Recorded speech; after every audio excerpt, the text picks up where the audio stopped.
Pinalulugod mo namin ang inyong pagkibahagi sa banal na Eucharistia. Ngayon ang dakilang kapistahan ng kabanal-banalang katawan at dugo ng Panginoon. Ang mamumuna sa ating pag-iigo ngayong umaga ay si Monsignor Sabino Meco. Magsitayo po tayo.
Iisang bayan, iisang diwa, iisang pananampalataya, isang katawan. Ngayong kapistahan ng Corpus Christi, ang ating pagdiriwang. Kaya gampanan po natin ito sa ngalan ng Ama at ng Anak at ng Espiritu Santo. Amen. Sumayin niyo ang Panginoon. Ang layunin ni Jesus sa pagbibigay sa atin ng kanyang katawan at dugo ay upang siya'y manatili sa ating piling. At tayo naman, kaya tayo nagtitipon, ay upang siya'y tanggapin. Lagi na ang hadang sa gabal ay ang ating sarili sa ating mga pagkakasala, sa ating mga kapabayaan.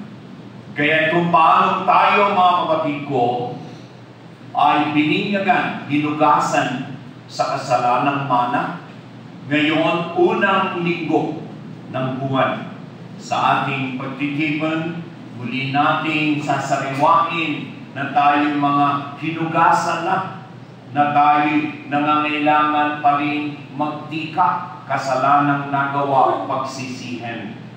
Manalangin tayo.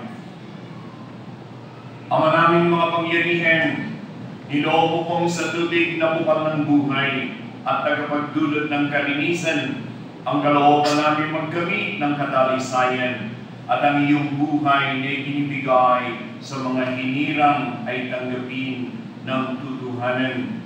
Bastasan mo po itong tubig na ngayon nais namin ibisik sa aming katawan. Ipagalo mong salawayan ito sa amin ang buhay na iyong ibinigay nung kami pinyagan at ipagsanggalang naman ito sa tanang kasamahan ang aming katauhan upang kami lagi nang nararapat tumanggap sa kabanal-banalang katawan at dugo ng Panginoon namin sa sakramento ng Eucharistia. Iti hiniling namin sa ngalan ni Kristong aming Panginoon. Amen.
Patawarin sana ang lahat nating mga kasalanan at tayo patnubayan sa buhay na walang hanggan. Amen. Gloria in excelsis Deo.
Manalangin tayo.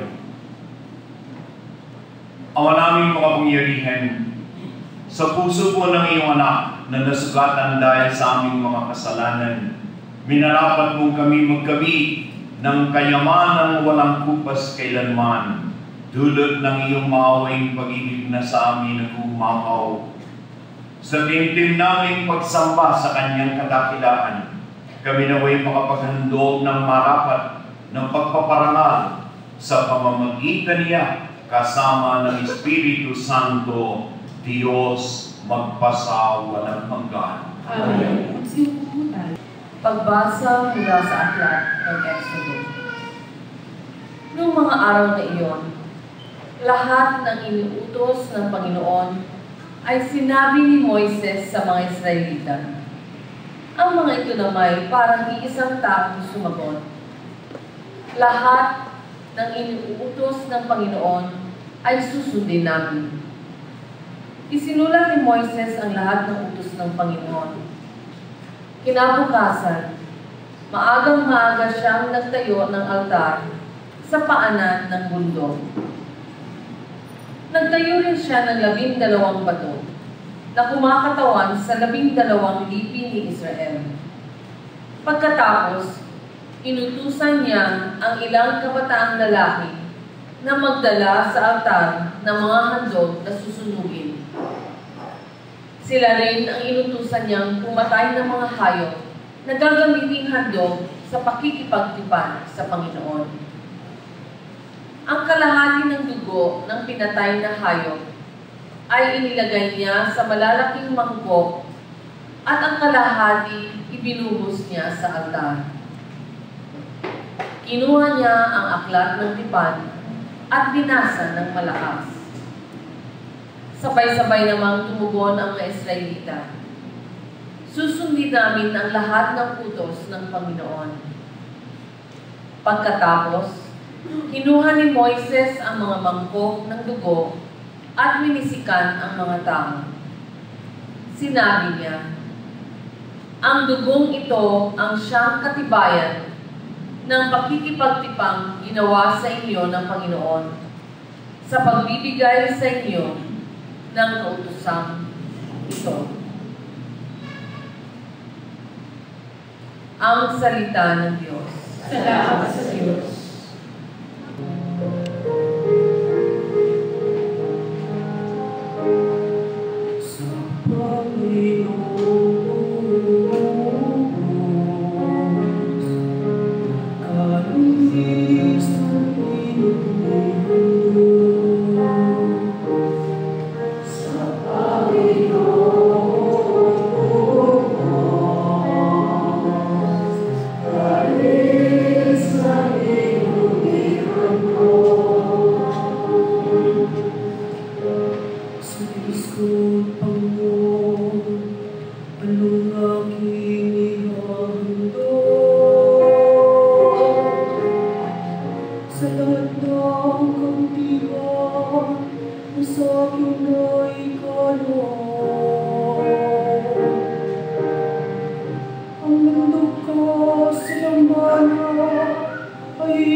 Pagbasa mula sa sulat sa mga Hebreo.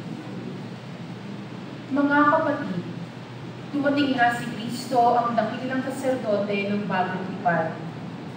Siya'y naglilingkod doon sa sambahang lalong dakila at walang katulad. Hindi ginawa ng tao, alalaong bagay wala sa sanlibutan ito. Minsan lamang pumasok si Jesus sa dakong kabanalan at iyo'y sapat na. Hindi dugo ng mga kambing at bisirong baka ang kanyang dalang handog, kundi ang sariling dugo.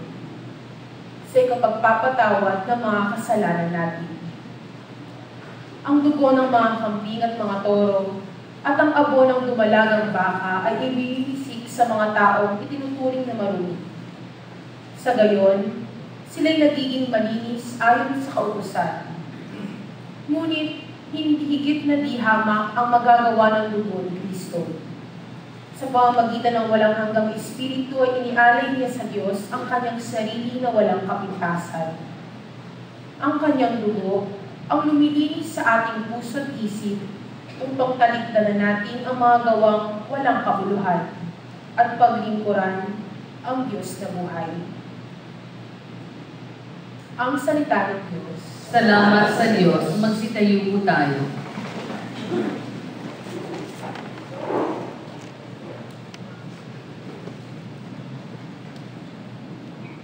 Purihin mo, lungsod ng Diyos, ang pastol na manunubos, ang Panginoong si Jesus. Sa abot ng kakayahan ng lahat ng kanyang hirang, siya'y dapat papurihan. Ang sarili niya'y handog upang lahat ay matubos at mapalakas ng lubos. Kasalo'y mga alagad ng Panginoong Mesiyas na buhay na lahat.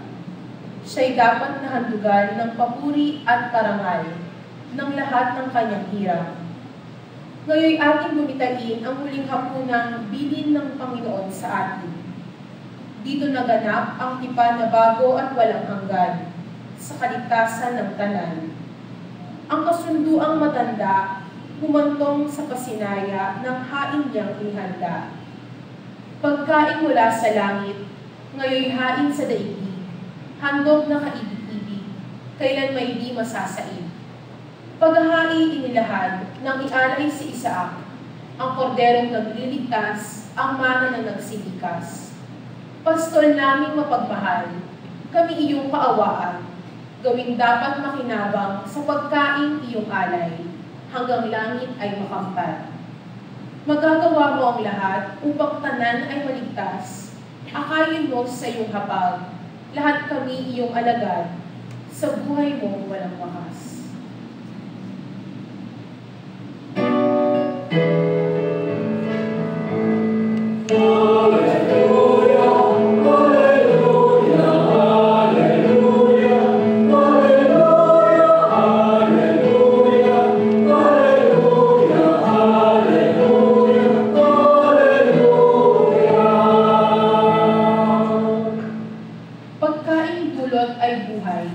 Si Jesus na poong mahal, buhay natin siya kailanman.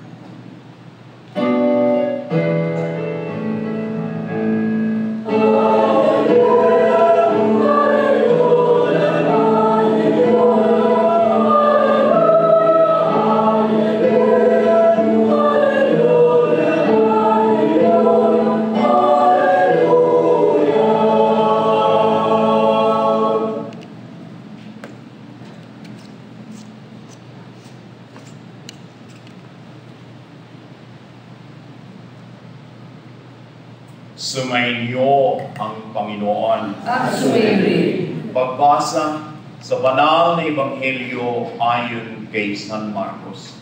Papuri sa iyo, Panginoon.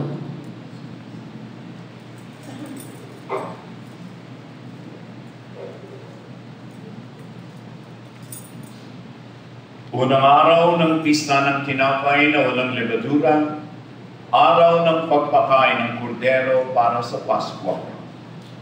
Tinanong si Jesus ng kanyang mga alagad, "Saan po niyo ibig na ipaghanda namin kayo ng hapunang Pampaskwa?" Inutusan niya ang dalawa sa kanyang mga alagad, "Pumunta kayo sa bayan. may masasalubong kayong isang lalaki na may dalang isang bangang tubig. Sundan ninyo siya sa bahay na kanyang papasukan at sabihin ninyo sa may-ari, ipinatatanong po ng guro kung saan silid siya maaaring kumain ng hapunang pangpaskwa kasalo ng kanyang mga alagad. At ituturo niya sa inyo ang isang malaking silid sa itaas na mayroon ng kagamitan. Doon kayo maghanda para sa atin. Nagtungo sa bayan ng mga alagad at natagpuan nga nila roon ang lahat, gaya ng sinabi ni Jesus sa kanila. Inihanda nila ang hapunang pangpaskwa.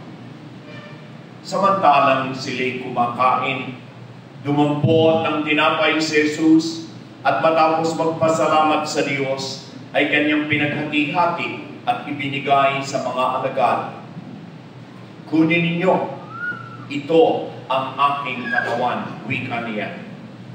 Hinawakan niya ang kalis at matapos magpasalamat ay binigay sa kanila at uminom silang lahat. Sinabi niya, ito ang aking dugo, ang dugo ng tipan na mabubuhos dahil sa marami. Sinabi ko sa inyo, hindi na ako iinom ng alak mula sa ubas hanggang sa araw na inumin ko ang bagong alak sa kaharian ng Diyos. Umawit sila ng himno at pagkatapos nagtungo sa bundok ng mga Olibo. Mga kapatid, ang mabuting balita ng Panginoon. Pinupuri ka namin, Panginoong Jesucristo. Magsiupo po tayo.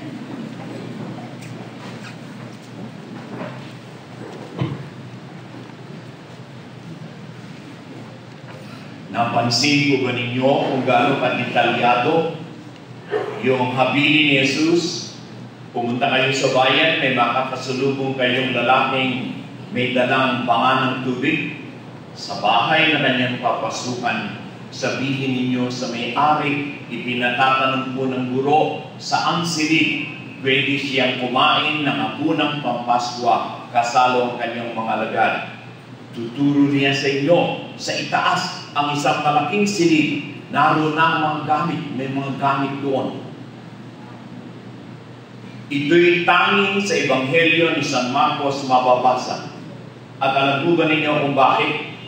Sapagkat yung bahay na yon na mayroong kwarto sa itaas na ginamit sa huling hapunan, iyon ay bahay nila San Marcos.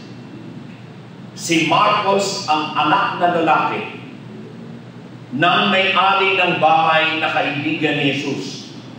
At si Marcos ang isa sa pinakabata na naging alagad ni Jesus. Ikalawa, kapuna-puna. Malinaw, 4 na ulit binanggit. Idinidikit ni San Marcos ang huling hapunan sa pampaskwang hapunan. Sapagkat yung kahulugan ng Paskwa, Passover sa Ingles, Pascha sa Hebreo, ito ang gusto niya alinsunod sa paliwanag ni Jesus na maging malinaw sa ating isipan na kung ano yung Paskwa noon, ngayon si Jesus ang Paskwa. Ang Paskwa, mga kapatid, ang pinakamahalagang kapistahan sa mga Hudyo. Ito yung Passover na naging simula ng kanilang kalayaan, ng kanilang pagiging isang sariling bayan na kaugnayan at katipan ng Diyos. At ito'y batid ninyo nagsimula sa Egypto. Sila'y mga alipin. Ngunit sila'y pinili. Sa kanilang dalangin sila'y dininig. Sa kanilang kabigatian sila'y pinalaya. Nung gabi yun, ito yun, gabi, kaya hapunan ng pagkain. Lahat ng mga Hudyo, Israelita, sinabihan, kumuha ng dugo ng tupa, itiipahe sa inyong mga pintuan. At nung gabing yun, dumating ang anghel ng kaparusahan Lahat ng bahay na may pahid ng dugo ng tupa, nilagpasan, nilaktawan, Passover. Iyon ang ibig sabihin ng Paskwa, nilaktawan.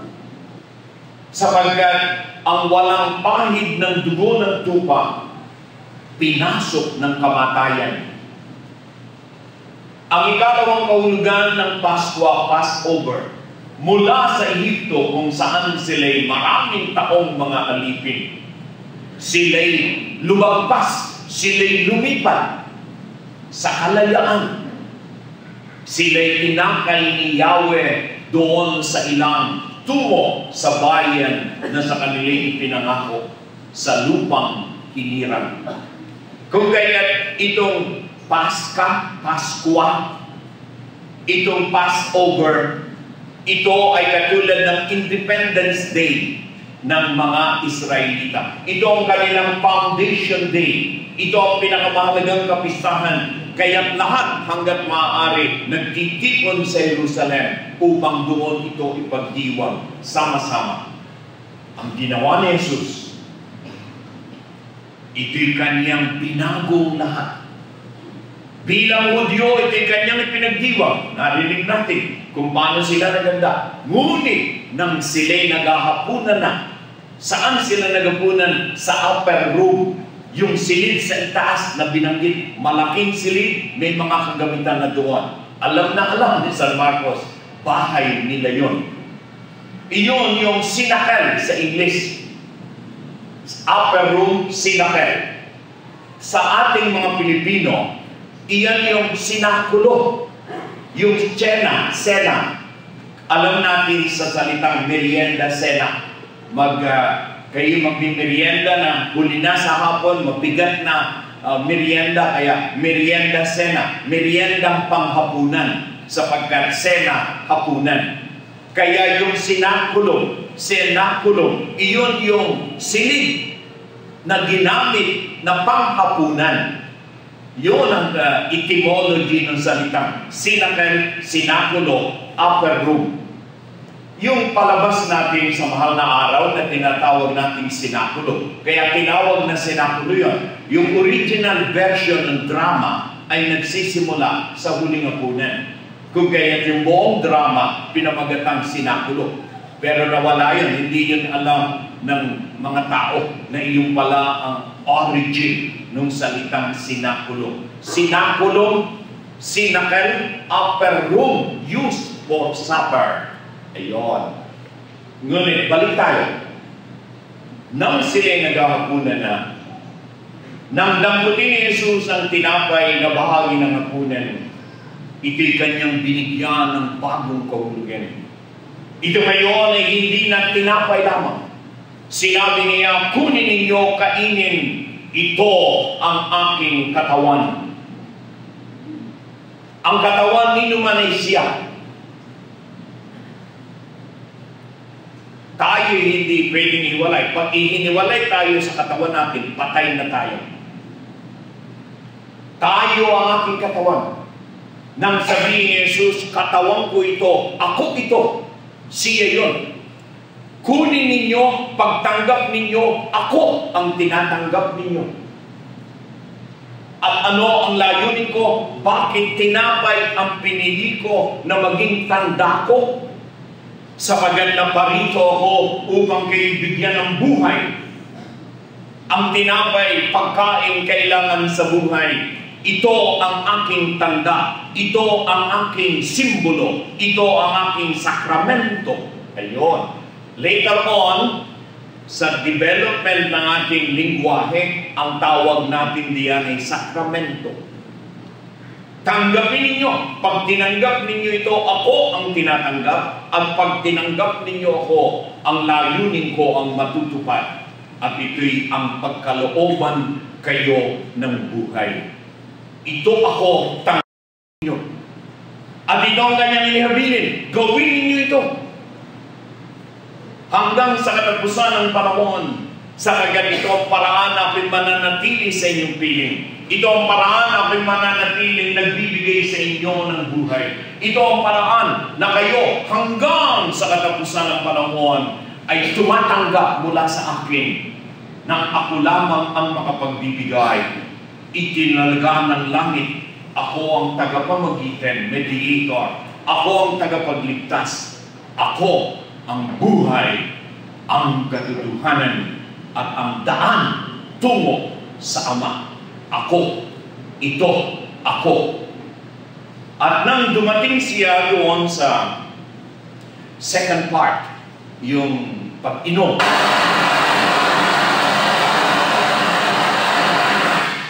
sabi na nga ba, may demonyo rito. Palaging nangyayari yan. Di ba niyo napansin? Ayaw na ako yung nagpapaliwanag. Okay. Palagay ko, Wendy, Doktora, bibili na ng bagong mikropono. Okay. Nang dumating na sa alak, sila'y red wine lamang. Kaya kahit sino tumingin, dugo ang maiisip. Sabi niya, inumin niyo, ito ang aking dugo. Ano yung dugo? Yung hapunang Pampaskwa, lahat ay nag-aalay ng tupa. At yung dugo ng tupa, iyon ang kalis ng kaligtasan na ibinubuhos sa altar. Wika ni Jesus, dugo ko, ito ngayon ang iaalay. At kung paano yung dugo ng tupa, ng kordero, nung unang panahon sa inyong mga ninuno, wika sa unang pagbasa, wika ni Moises, ito ang patotoo na meron kayong kasunduan kay Yahweh. Anumang tipanan, anumang pag-ugnayan at pagkakaisa, ito'y isinasara. At ano ang nagiging tanda na meron kayong kasunduan? Naririnig niyo sa unang pagbasa, dugo ng tupa ang ibinibisig sa tao, ang ibinubuhos sa altar. Wika ni Jesus, ito inyong inumin, ito aking dugo ng tipan. Ako ang bagong kordero. Ako ang nagsisimula ng bagong tipanan sa pagitan ng langit at ng lupa. Kung kaya dito sa sakramento ng banal na Eucharistia, na siyang inihabilin sa atin sa huling hapunan, dito mga ginigiliw ang ginagawa natin, tayo nagtitipon, ipinagdiriwang sapagat tayo ang mga katipan ng Diyos. Katipan. Iyon ang unang matandang salita sa wika natin. Ngunit ngayon, ang salita syota, BF, iyon ang gamit natin. Sa original, katipan, alalaong baga, kadiwa, kapuso. Kayo ay iisa ng diwa't layunin. Kayo'y nagtagpo, kayo'y nagkaisa, kayo'y magkatipan. Ang ating pagtitipanan siyang ipinagdiriwang sa hapag na banal pagkain, katawan ni Kristo, ating nilalapitan. Buhay nais niya sa atin ay ibigay. Kung kaya, mga kapatid, sa ganitong sakramento hanggang sa katapusan, siya'y nananatili sa piling natin. Tayo'y sinusubaybayan.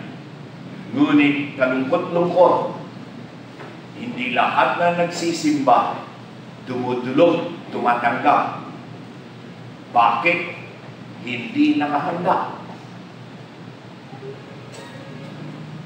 Isang linggo mayroon tayo paghandaan ang araw ng Panginoon. Paano maghahanda? Kasalanan iwasan. At ang kasalanan nagawa, pagtikaan. Mali, itama. Upang maging totoo sa pagdulog sa hapag, sa pagtanggap sa tinapay na nagbibigay buhay. Ito'y isang sa atin ay iniutos. Ito'y isang karangalan sa ating binigay. Ito'y isang gawaing kailangan. Ngunit bakit bayan? Ito'y pinababayaan. Alam natin Yung hindi nagkukumunyan, hindi tumatanggap, hindi sinusunod yung sabi ni Jesus, kunin ninyo, kainin. Ang sa kanya hindi nakikinig, kaugnayan, marupok, malabo, hindi wagas. Sana, mga kapatid ko, kapistahan ng Corpus Christi, ang unang maging bunga, pagmamahal natin, tutuhanan sa ibinibigay niya sa atin na buhay. Amen. Mga kinikilig, pananampalataya, ating ihayag at awitan.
Nagpapasalamat tayo sa dakilang kaloob ng Eucharistia at taus-pusong nananalig sa walang hanggang awa ng ating banal na tagapagligtas. Tayo tumulog sa Kanya ng buong pagtitiwala. Sabihin natin, Panginoon Jesus, sa iyong katawan at dugo, pabanalin mo kami. Panginoong Jesus, sa iyong katawan at dugo, pabanalin mo kami. Para sa simbahang banal na katawan ni Kristo, nawa ang Eucharistia ay siyang maging bukal ng kanyang paglago at pagkakaisa. Manalangin tayo. Panginoong Jesus, sa iyong katawan at dugo, pabanalin mo kami. Para sa Santo Papa, mga obispo, pari, at laikong ministro ng Eucharistia, nawa ang mga buhay nila ay maging kapanipaniwalang saksi sa kabanalan ng Eucharistia at sa kapangakuang maglingkod. Manalangin tayo. Panginoong Jesus, sa iyong katawan at dugo, pabanalin mo kami. Para sa mga may sakit, api, at mga nanungulila, makatagpo nawa sila sa Eucharistia ng tiyak na bukal ng pag-asa at kaligtasan. Manalangin tayo. Panginoong Jesus, sa iyong katawan at dugo, pabanalin mo kami. para sa kabataan ng ating bayan. Nawa matagpuan nila sa Eucharistia ang hinahangad nila sa buhay at kanilang espiritual na pampalusog sa ikatutupad ng kanilang mga pangarap. Manalangin tayo. Panginoong Yesus, sa iyong katawan at dugo, papanalin mo kami. Para sa ating pamayanan at bawat isa sa atin, nawa ang Eucharistia ay maging bukal ng pagkakaisa at inspirasyon natin para sa buhay ng paglilingkod. Manalangin tayo. Panginoong Yesus, sa iyong katawan at dugo, papanalin mo kami. Tahimik natin ipanalangin ang ating mga pansariling kahilingan. Panginoong Diyos, nawa ang aming paglahok sa Eucharistia ngayon ay makapagpatibay sa aming kapasiyahang maging tapat sa aming kasunduan at tipanan sa iyo, hanggang sa piti namin ang walang hanggang piging sa iyong inihanda para sa amin sa pamamagitan ni Kristo aming Panginoon. Amen. Magsiupo po tayo.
Manalangin tayo mga kababayan upang itong ating pagtitipan at pagdiriwang sa Corpus Christi ay maging kalugod-lugod katulad ng mahalimuyak na kamanyang insenso na ikinalulugod ng ating Amang mapagmahal.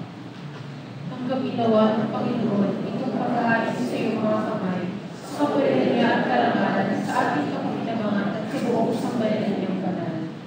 Ama, bigyan mo po ngayon ang iyong sambayanan ng mga kaloob na pagkakaisa at kapayapaan at kaunlaran na ipinahiwatig ng mga alay namin sa paghahaing ipinagdiriwang. Sa pamamagitan ni Jesucristo, kasama ng Espiritu Santo, magpasa walang hanggan. Amen. Sumainyo ang Panginoon. At sumayin. Itaas sa Diyos ang inyong puso at diwa. Itaas namin sa Panginoon. Pasalamatan natin ang Panginoong ating Diyos. Marapat na siya ay pasalamatan. Ama naming makapangyarihan, tunay nga kung marapat ikaw ay aming pasalamatan.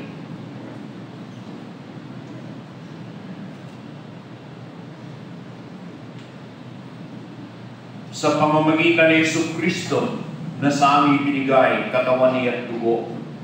Siya ang talagang dakila at lagi mong kinalulugod na paring naghahain para sa sansinukob. Nitong pag-aalay na tangi mong ipinupod, ang ipinagdiriwang sa uling apunay, pag-ahain niya para sa tanan, upang alalahanin namin pagsaluhan. Ang laman niya inihain upang lahat ay buhayin, dugo niya dumanak upang lahat mapatawad.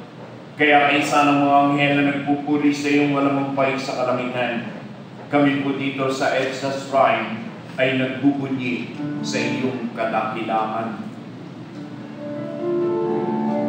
Santo, Santo, Santo, Panginoon Diyos ang mga hukbo na ulo,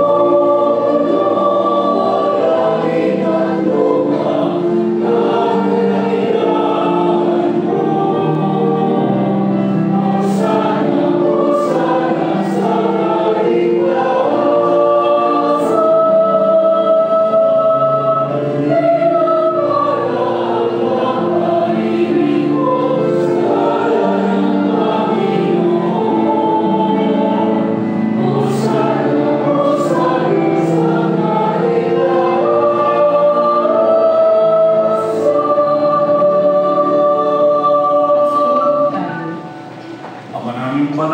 Ikaw po ang bukal ng lahat ng buhay at kapanalan. Kaya sa pamamagitan ng iyong Espiritu, gawin mong banal ang mga handog namin ito upang para sa amin maging katawan at dugo ng aming Panginoong Jesucristo. Bago niya pinagtisang kusang loob na maging handog, kinuha niya ang tinapay, nagpasalamat sa iyo, hinati iyon, ibinigay sa kaniyang mga alagad at ang wika. Tanggapin ninyo lahat ito at kanin. Ito ang aking katawan na ihahandog para sa lahat.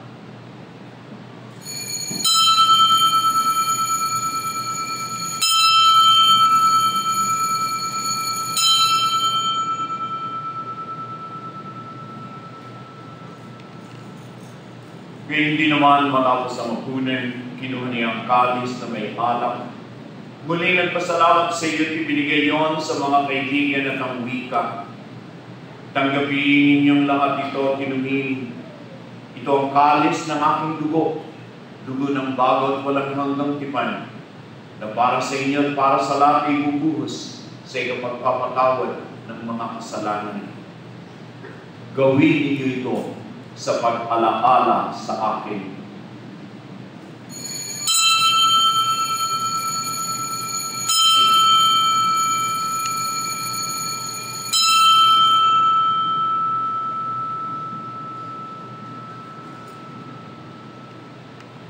Pandangan natin ang pananampalataya. Amen.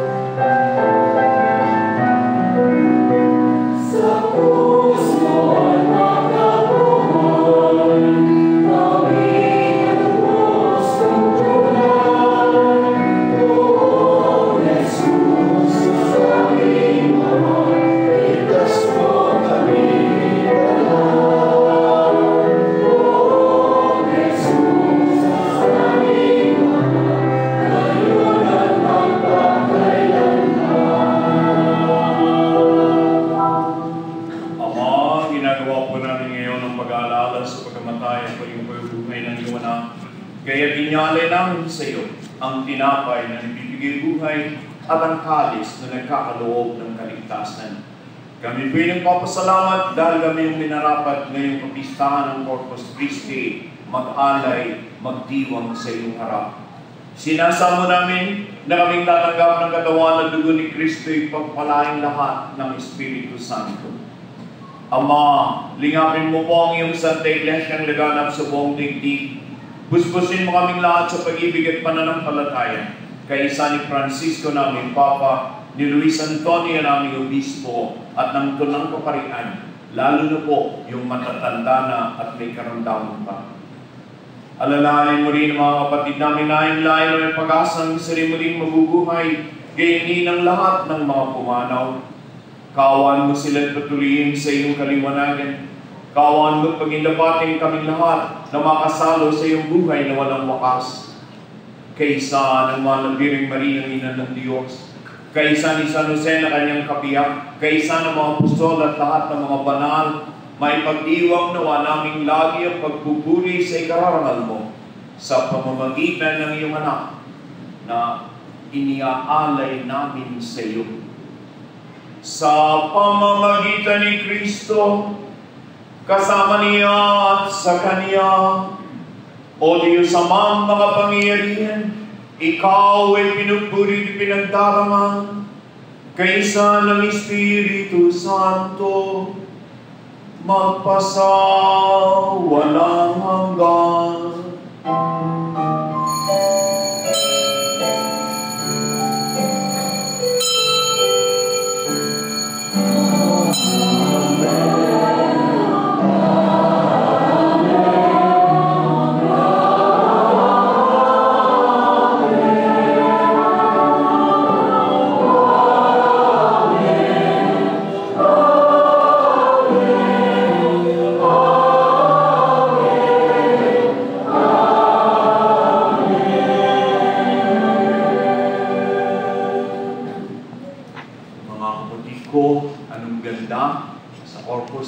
Isang tinig tayo sumambat, nagpuri, nagpasalamat, nagbugay.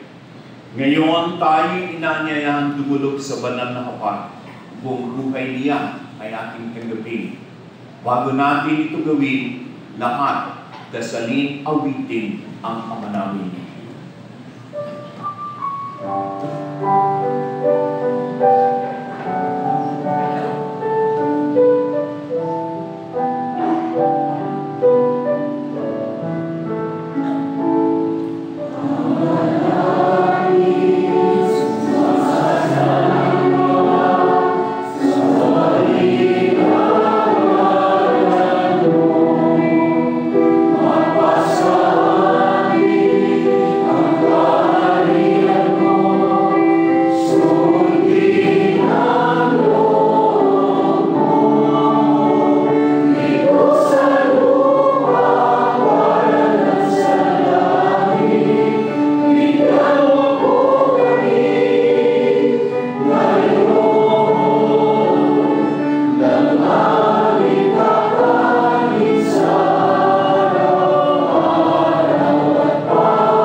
Iligtas mo po kami sa lahat ng masama.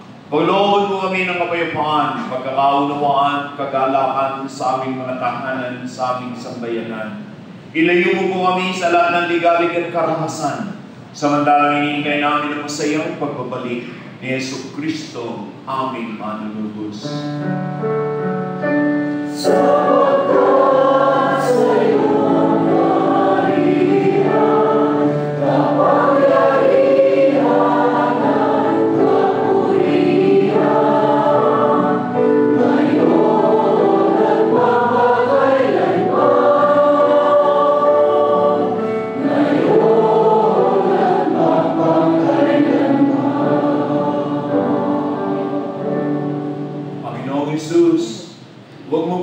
isaalang-alang ang marami naming kasalanan at kahinaan.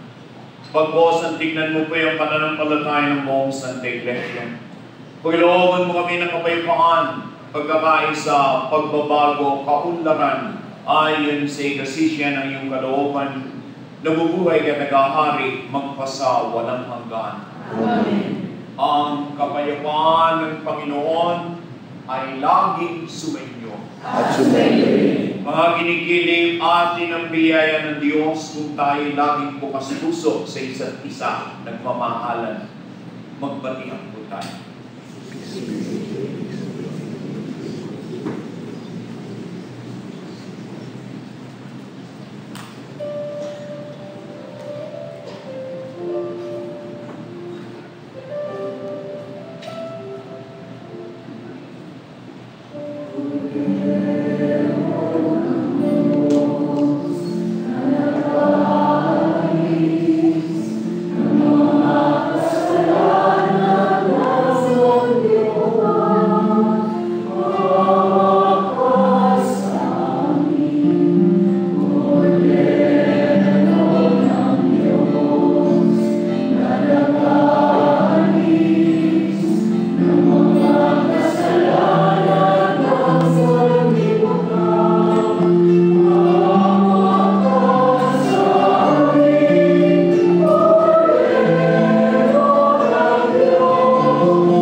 Nais niyang manatili sa piling natin, nagbibigay buhay. Siya'y ating tagapin, ating pong aminin. Panginoon, hindi mo karapat-dapat magpatuloy sa iyo, ngunit sa isang salita lamang ay gagawin na.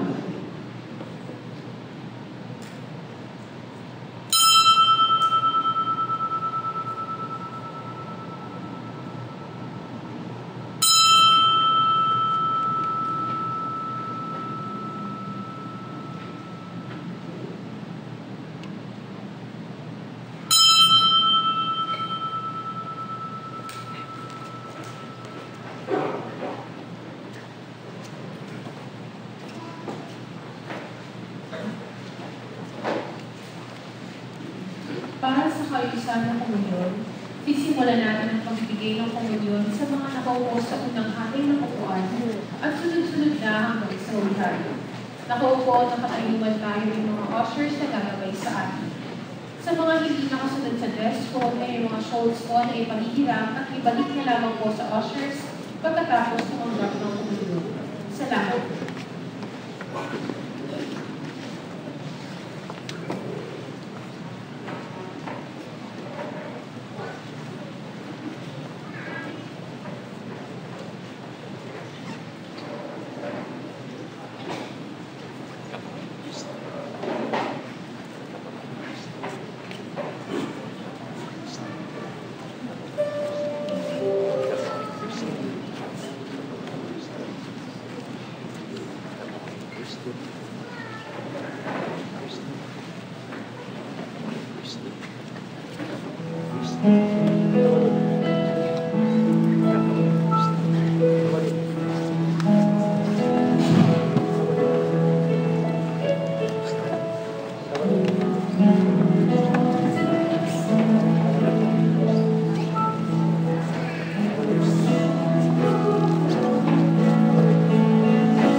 Panginoon, sa panahon ng pangailangan ay humihingi kami ng tulong. Bunga ng aming pagkamulat sa nagbabantang pagkawasak ng kapaligiran ng pinagkaloob ninyo sa amin. Bunga ng malawakang paglalaban ng ideolohiya sa iba't ibang panig ng mundo. Pagkalooban niyo kami ng sapat na lakas upang maipalagalan ang kabutihan, katarungan, pagmamahalan at kapayapaan. Sa gitna ng labanan, itutuloy niyo sa amin ang pagtutulungan. Sa kasaganaan, ang pagbibigayan. Sa karalikaan, magkaroon po sana ng maayos na buhay. Kung mangibabaw ang pagkamakasalanan, ituro ninyo sa amin ang kababaang loob. Sa kawalan ng katarungan, matutunan sana namin ang pagsisisi at pagbabalik loob sa Diyos.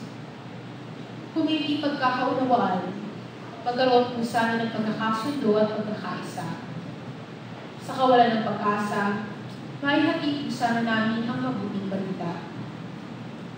Turuan mo kaming kumalinga sa halip na kalingain, maglingkod sa halip na pagbuburan. Huwag po sana kami maghangad ng karangyaan at tulungin ninyo kami ang inyong pag-ibig at kaluwalhatian. Pahintulutan ninyo kaming maging katulad ninyo, sapagkat sa ganitong paraan lamang namin tatagpuan ang tunay na hulugan ng buhay na makapagbibigay sa amin ng bagong pag-asa. Amen. O Maria, rin ng kapayapaan. Magsitayo po tayo.